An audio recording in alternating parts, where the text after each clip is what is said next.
여러분에게 한번 질문 드리겠습니다. 여러분 혹시 변화가 무엇인지 아십니까? 변화가 뭐라고 생각하십니까? 변화. 네, 뭘까요? 변화. 네, 뭐 바뀌는 거. 네, 맞습니다. 그러니까 제가 변화라는 단어를 이 사전, 네이버 사전에서 찾아보니까 사물의 성질, 이 모양, 이 상태 따위가 바뀌어 달라짐이라는 뜻을 가지고 있습니다. 그러니까 그러니까 우리의 삶이 변한다라는 것은 그동안 우리가 가지고 있었던 이 모양, 그리고 우리가 가지고 있었던 성질, 상태, 이 성격이 바꾸어지는 것, 그것이 변화라고 말할 수가 있는 것입니다. 예수님을 만난 후에 이전에 예수님을 만나기 전에 나의 모습들이 완전히 바뀌어지는 것, 그것이 예수를 만난 후에 변화된 삶의 모습인 것입니다. 여러분, 우리도 그 예수님을 만나서 변화되는 그 은혜가 있기를 주님의 이름으로 축원드리겠습니다. 옆에 있는 분과 한번 인사하겠습니다. 예수님을 만나 변화됩시다. 한번 인사하겠습니다. 예수님을 만나. 네, 오늘 본문에서 보면 이 예수님을 만난 후에 자신의 인생의 삶이 완전하게 바뀌어 버린 한 사람의 모습을 보게 됩니다. 그 사람은 바로 사울이라는 사람입니다. 본문의 말씀에 당시 예루살렘은 어쩌면 거대한 종교 집단이라고 말할 수가 있었습니다. 신앙은 철저하게 기복주의화가 되어 있었고, 서로의 종파들끼리 서로 갈등하고 싸우고 있었고, 때로는 자신의 종교 집단에 대해서 어떠한 해가 끼치게 되면 가차없이 제거하기도 했습니다. 그래서 자신들의 자리가 위협받았을 때 예수님을 기꺼이 이 십자가에 가차없이 못 박도록 했습니다. 바로 이러한 때에 한 청년이었던 사울이 있었습니다. 그는 로마 시민권을 가지고 있었던 사람입니다. 그리고 유복한 집안에서 태어났었고 또 높은 학력을 가진 인물이었습니다. 사람들은 사람들이 왜 예수를 구주로 믿는지, 또 그 예수를 계속해서 자신의 목숨을 내놓고서라기까지 그것을 전하려고 하는지 인정하지 않았습니다. 하지만 이 사울은 자신이 속해 있는 이 종교 집단을 위해서는 기꺼이 최선을 다해서 봉사하고 섬기는 모습이었습니다. 그래서 예수를 전하는 사람들을 핍박하고 그 그리스도인들을 잡아서 옥에 가두는 일에 힘을 썼습니다. 그 당시에 유대인들은 예수님을 믿는 사람은 하나님께 범죄하고 하나님을 모독하는 사람이라고 여겼습니다. 그래서 사울은 하나님을 모독하는 그 그리스도인들을 어떻게든 잡아놓으려고 부단히 노력을 했습니다. 즉 하나님을 위해서, 하나님의 영광을 위해서 열심히 봉사하고 내가 열심히 최선을 다해서 섬기겠다라는 그러한 열정을 가지고 있었던 사람이 바로 이 사울이었습니다. 그러한 사울에게 그 당시 유대인들이 보았을 때는 이 사울이 너무나 큰 열정과 열심을 가지고 있었기 때문에 그 당시 유대인으로 보았을 때는 정말 큰 믿음, 대단한 믿음을 가지고 있는 사람이었습니다. 누구보다도 하나님을 정말 잘 섬기고 있는 사람이었습니다. 그런데 본인은 열심히 하나님을 위해서 최선을 다한다라고 노력을 했지만 그 결과 그는 하나님이신 예수님을 대적하는 대적자가 되고 말았습니다. 그래서 오늘 본문 4절은 이렇게 우리 말씀하고 있습니다. 사울아 사울아 내가 어찌하여 나를 핍박하느냐. 하나님을 위해서 정말 열심히 최선을 다해서 노력했는데 그 결과는 하나님이신 예수를 대적하는 대적자가 되어 있었습니다. 하지만 우리는 이 바울이 하나님을 대적하는 사람이 아니라 하나님을 위해서 그 누구보다도 헌신하고 하나님을 위해서 그 누구보다 많은 업적을 이룬 사람이라는 것을 우리는 알 수 있습니다. 여러분, 하나님을 처음에는 대적했던 이 사울이 어떻게 그 하나님께 쓰임받는 최고의 사도가 될 수 있었을까요? 그렇게 하나님께 쓰임받을 수 있었던 이유는 이 다메섹 도상에서 예수님을 그가 인격적으로 만났기 때문입니다. 사랑하는 성도 여러분, 주님을 대적했던 이 사울이 주님을 위하여서 목숨을 바치면서까지 헌신하는 그러한 모습으로 바뀌어진 것처럼 우리도 정말 그 예수님을 내 마음 가운데 인격적으로 만나심을 통하여서 우리의 삶이 바뀌어지고 또한 주님을 위해서 살아갈 수 있는 그런 우리의 삶이 되기를 간절히 축원드리겠습니다. 여러분, 그렇다면 우리가 그 예수님을 인격적으로 만나면 어떻게 되는지 함께 살펴보기를 원합니다. 첫 번째로 우리가 예수님을 인격적으로 만나게 되면 예수님께 고꾸라지게 되는 것입니다. 오늘 사도행전 9장 4절에 보면 이 사울이 땅에 엎드려졌다라고 말씀하고 있습니다. 여러분, 이 표현은 그냥 사울이 절하는 그러한 표현이 아니라 자신의 의지와는 상관없이 엎어진 것입니다. 그러니까 자신의 의지와는 상관없이 고꾸라진 것을 표현하고 있는 것입니다. 그러니까 예수님을 인격적으로 자신의 마음 가운데 만나게 되면 우리는 그 예수님 앞에 고꾸라질 수밖에 없는 것입니다. 여러분, 신앙생활에 있어서 이것이 중요합니다. 여러분, 교회를 다녀서 내 사업이 잘 되고 건강하고 마음이 평안해지고 형통해지는 것, 여러분, 이것이 중요한 것이 아닙니다. 여러분, 이것은 들러리에 불과합니다. 이것은 우리가 믿음 생활을 할 때 당연히 우리에게 딸려오는 것입니다. 그런데 우리의 신앙생활의 대부분은 바로 이러한 것들 때문에 내가 잘 되고 우리의 가정이 좀 평안하고 내가 좀 건강하기를 위하여서 그렇게 믿음 생활을 하고 이것을 붙잡고 그것을 위하여서 살아갈 때가 얼마나 많이 있습니까?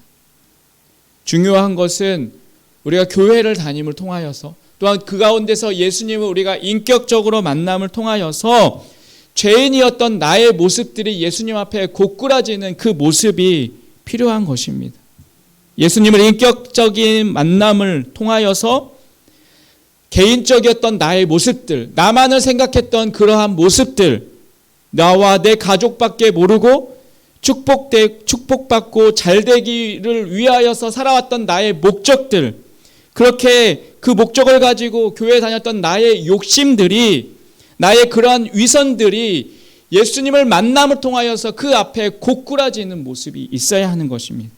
그래서 그 은혜를 통하여서 하나님을 바라보는 신앙생활을 해야 하는 것입니다. 바로 이것이 신앙생활에 있어서 가장 중요한 것입니다. 예수님을 우리가 인격적으로 만나게 되면, 그 예수님 앞에 서게 되면 우리는 그 예수님 앞에 우리가 얼마나 큰 죄인인지 깨닫게 됩니다.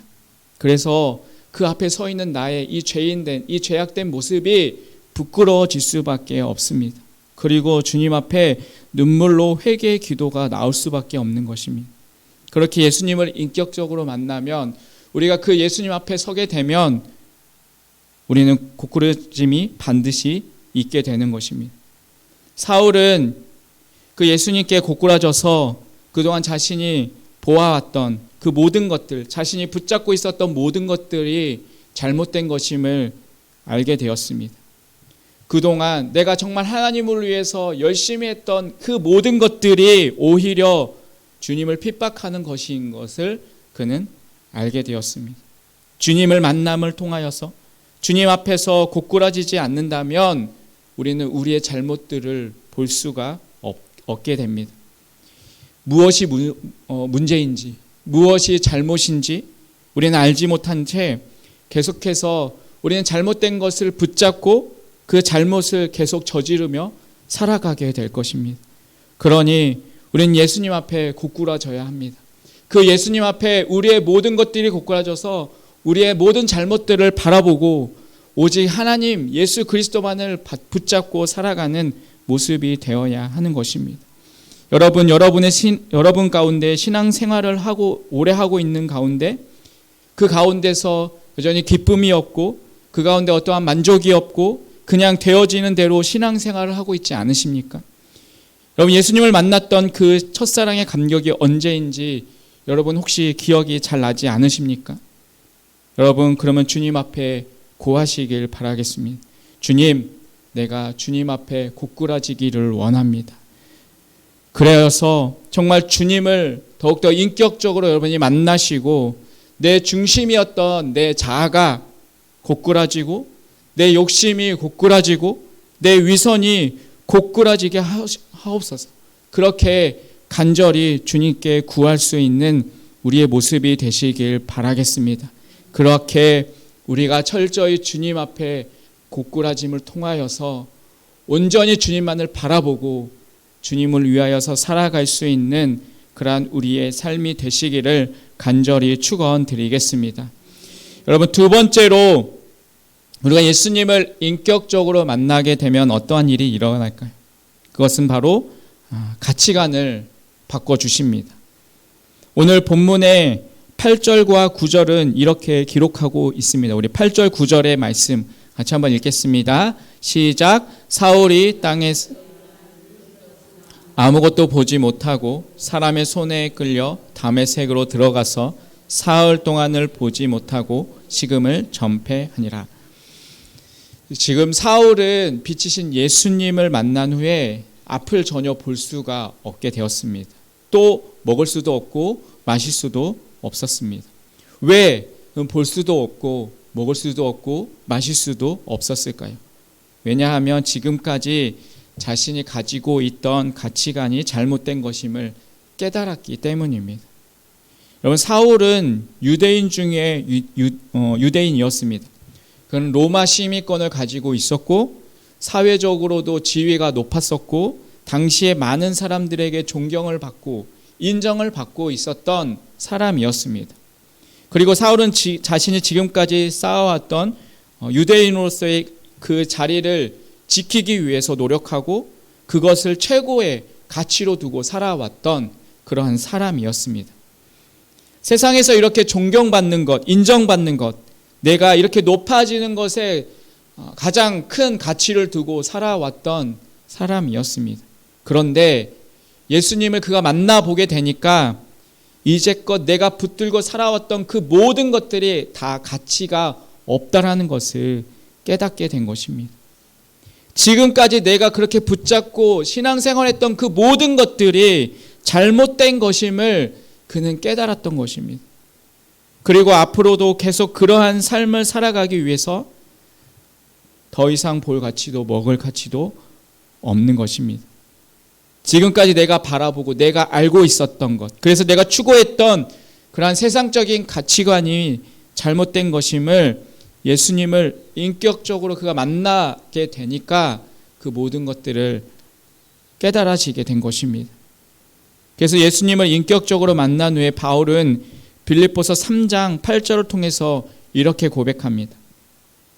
내가 또한 모든 것을 해로 여김은 내 주 그리스도 예수를 아는 지식이 가장 고상함을 인함이라. 내가 그를 위하여 모든 것을 버리고 배설물로 여김은 그리스도를 얻고라고 고백하고 있습니다. 예전에 그가 예수님을 만나기 전에는 세상적인 것을 위해서 살았고 또 세상적인 것을 위해서 노력하며 살아왔는데 그것이 가장 최고라고 여기며 살아왔는데 그것이 잘못되었다는 것, 그 가치관이 잘못되었다는 것을 깨닫고 난 후에는 이 세상적인 것들을 이제 해로 여긴다라고 그는 고백하고 있습니다. 그는 이 세상적인 것들을 이제 배설물로 여긴다라고 고백하고 있는 것입니다. 사랑하는 성도 여러분, 예수님을 여러분이 인격적으로 만남을 통하여서 우리의 이러한 잘못된 가치관이 바뀌는 은혜가 있기를 바라겠습니다. 썩어져 없어질 이 세상의 것에 목매어서 그것을 붙잡기 위해서 아둥바둥 살아가는 그러한 삶이 아니라 여러분, 영원한 것에 가치를 두고 그것을 붙잡고 살아갈 수 있는, 붙잡기를 더욱 노력하며 살아갈 수 있는 그런 여러분의 삶이 되시기를 바라겠습니다. 우리의 삶에 가장 큰 가치를 두고, 그것은 바로 우리를 위해서 십자가에 달려 죽으셨다가 우리를 위해서 3일 만에 부활하신 그 예수님께 최고의 가치를 두고 예수님을 위해서 살아갈 수 있는 그 삶, 그것이 바로 가장 가치 있는 삶의 모습입니다. 여러분, 우리 모두가 정말 그 예수님을 다시 한번 인격적으로 만남을 통하여서 그 최고의 가치를 붙들고 이 세상 가운데 살아갈 수 있는 그런 우리의 삶이 되시기를 간절히 축원드리겠습니다. 마지막으로 우리가 예수님을 인격적으로 만나면 어떠한 일이 일어날까요?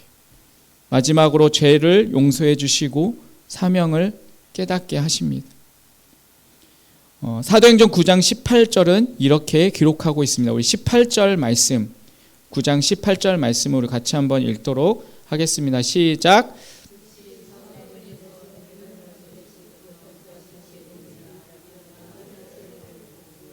아멘. 여러분, 예수님을 인격적으로 만나게 된 후 사울은 깨달아졌습니다. 그리고 먹지도 않고 마시지도 않겠다라는 결단을 하고 기도하고 있었습니다. 그때 하나님께서 이 아나니아라는 선지자에게 지금 사울이라는 사람이 열심히 기도하고 있는데 내가 가서 그 사울에게 안수하라라고 말씀하십니다. 그리고 이 아나니아 선지자가 그 하나님의 말씀에 순종하여서 이 사울에게 가서 안수를 하자 사울의 눈에서 비늘 같은 것이 벗겨지게 되었습니다. 즉 아나니아가 사울에게 찾아와서 안수 기도를 해서 이 비늘 같은 것이 벗겨지기 전까지는 이 눈에 비늘 같은 것을 그가 끼고 살았다는 것을 의미하고 있습니다. 여러분, 우리의 눈에 무엇인가를 끼고 살면 여러분 사물을 제대로 바라볼 수 있겠습니까? 여러분, 우리의 눈에 무언가를 끼고 있다면 여러분 우리의 눈을 통하여서 성도들을 우리가 온전하게 바라볼 수 있겠습니까? 여러분, 그 상태에서 우리가 하나님을 온전하게 바라볼 수 있겠습니까? 또한 그 상태에서 우리가 성경을 바르게 볼 수 있겠습니까? 제대로 보지 못할 것입니다. 여러분, 제가 만약에 여기서 선글라스를 끼고 검은색 선글라스 끼고 제가 서서 왜 불을 안 켜셨어요? 왜 깜깜해요? 라고 말하면 여러분이 뭐라고 얘기합니까? 안경을 뭐라고 해요? 벗으세요 라고 얘기하면 됩니다. 여러분, 우리의 눈에 무언가가 끼어 있으면 제대로 보지 못합니다. 모든 것들이 왜곡되어서 볼 수밖에 없는 것입니다. 지금 사울도 그랬습니다. 눈에 무엇인가가 끼어 있으니까 그것을 온전히 바라보지 못하고 하나님을 온전히 바라보지 못했던 것이었습니다. 모든 것들이 잘못되어 보였던 것입니다. 그래서 자기는 하나님을 위해서 정말 최선을 다한다라고 노력을 했지만 그 결과가 하나님을 대적하는 모습이 되어버렸고 정말 성도를 위하여서 열심히 한다고 했는데 성도를 위하는 것이 아니라 오히려 성도를 해하는 것이 되어버린 것입니다. 그렇기 때문에 하나님은 이 사울의 눈에 있었던 이 비늘 같은 것을 벗겨주셨던 것입니다. 이것은 바로 죄로 덮여있던 사울을 예수님께서 용서해 주시는 것을 의미합니다. 죄로 인하여서 뒤틀어져 있던 이 마음들을 다시금 회복시켜 주신 것입니다. 이때껏 죄로 인하여서 잘못된 길을 가고 있었던 사울의 삶을 돌이켜서 올바른 길로 갈 수 있도록 새로운 길을 열어주신 것입니다. 죄로 덮여있는 상태에서는 예수님을 제대로 볼 수가 없습니다. 세상을 또한 교회를 내 자신을 올바르게 볼 수가 없는 것입니다. 그렇기 때문에 모든 것들이 왜곡되어 버리고 따라서 사울이 열심히 봉사하고 열심히 섬기는 것이 오히려 사람들을 해치고 예수님을 대적하는 결과로 나올 수밖에 없었던 것입니다. 그리고 이 죄의 문제를 예수님이 해결해 주시니까 이제서야 이 세상이 얼마나 악한지 그리고 내가 얼마나 큰 죄인인지 예수님이 왜 십자가에 돌아가셔야 했는지 그가 비로소 깨달아지게 되는 것입니다. 그리고 그 은혜가 깨달아지니까 이제 나는 무엇을 위해서 살아가야 하는지, 어느 것에 최고의 가치를 두고 살아가야 할 것인지를, 또 예수님이 나에게 원하는 것이 무엇인지를, 또한 그 사명을 그가 깨달아서 살아가게 되었던 것입니다. 하나님이 나를 부르신 목적이 깨달아진 것입니다. 이제 내가 어느 길로 가야 하는지를 그는 알게 되었던 것입니다. 여러분, 우리는 어떻습니까? 우리는 이 죄에 대한 문제를 날마다 해결하고 이 비늘 같은 것이 벗겨진 모습으로, 이 온전한 눈으로 여러분 이 세상을 바라보고 있으십니까?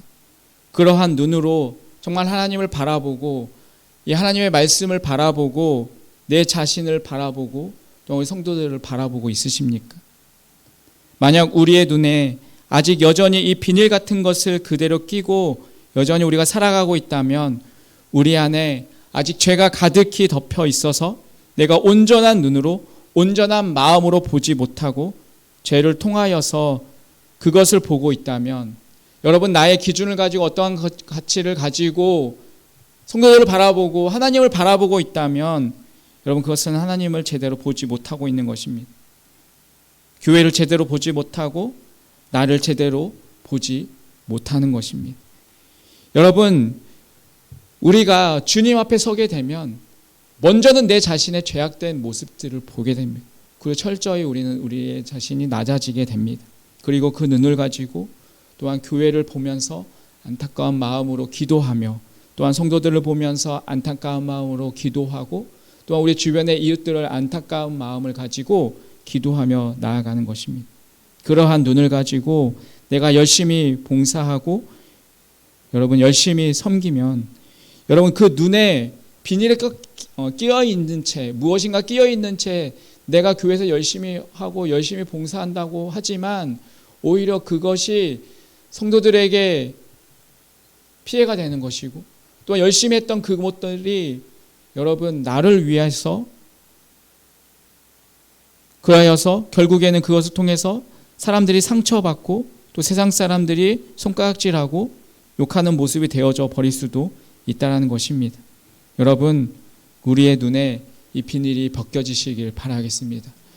그하여서 우리가 그 온전한 눈을 가지고 주님을 바라보고 또한 그 가운데서 열심히 함을 통하여서 다른 사람들을 더욱더 세워갈 수 있는, 그리고 이 교회를 더 아름답게 세워갈 수 있는 우리의 삶이 되시기를 주님의 이름으로 간절히 축원드리겠습니다. 사랑하는 성도 여러분, 예수님을 인격적으로 만나시길 바라겠습니다. 지금 이 시간을 통하여서 그 예수님을 다시 만나는 시간이 되시길 바라겠습니다. 그 예수님을 만나심을 통하여서 내가 주님 앞에 서서 주님, 내가 철저한 죄인입니다 라는 그 고백을 먼저 하시길 바라겠습니다. 그리고 내 눈에 가려진 이 죄악의 비닐을 벗겨내시길 바라겠습니다. 그리고 그 가운데서 하나님이 주시는 그 사명을 가지고 주님을 위해서 살아가는 그러한 삶이 되시기를 간절히 바라겠습니다. 우리 가운데 그러한 은혜가 있기를 주님의 이름으로 축원드리겠습니다. 여러분, 사울은 예수님을 만나기 전에 자신이 최고라고 여겼던 그러한 교만한 모습이었습니다. 자기만이 이 민족의 희망이라는 그러한 생각을 가지고 있었습니다. 그런데 그가 예수님을 만나게 되니까 자신이 얼마나 추하고 얼마나 천하고 얼마나 낮은 자인지를 깨달았습니다. 그래서 자신을 스스로 낮추게 됩니다. 사랑하는 성도 여러분, 지금 나는 예수님을 만나기 전에 사울의 모습이십니까? 아니면 예수님을 만난 후에 그 사울과 같은 모습이십니까? 아니면 지금까지 예수님을 만나기 전에 사울과 같은 그러한 모습으로 살아왔습니까? 아니면 정말 예수님을 만난 후에 변화된 그 사울과 같은 모습으로 살아오셨습니까? 우리의 모습이 낮아지기 위해서는 인격적으로 주님을 만나는 방법밖에 없습니다. 우리는 그 주님 앞에 곧걸어질 수밖에 없습니다. 우리는 그 주님을 앞에 서서 그 주님을 만나서 우리의 가치관을 바꿔주시는 예수님의 그 은혜를 우리는 경험해야 합니다. 죄를 용서해 주시고 사명을 깨닫게 해주시는 그 은혜 가운데 나아가야 합니다. 여러분, 그렇게 예수님을 인격적으로 만남을 통하여서 바울이 쓰임받았던 것처럼 우리의 삶도 주님께 쓰임받을 수 있는 그러한 여러분의 삶이 되시기를 간절히 축원드리겠습니다.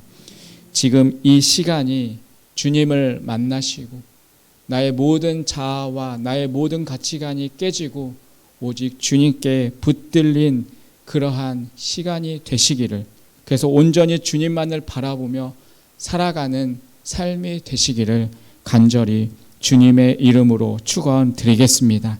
기도하겠습니다. 하나님 아버지, 우리가 예수님을 온전히 만나 우리가 고꾸라지기를 원합니다. 나의 가치관을 바꾸게 하시고 오직 주님 안에서 바울과 같은 인생의 삶을 살아가게 하여 주시옵소서. 예수님의 이름으로 기도합니다. 아멘.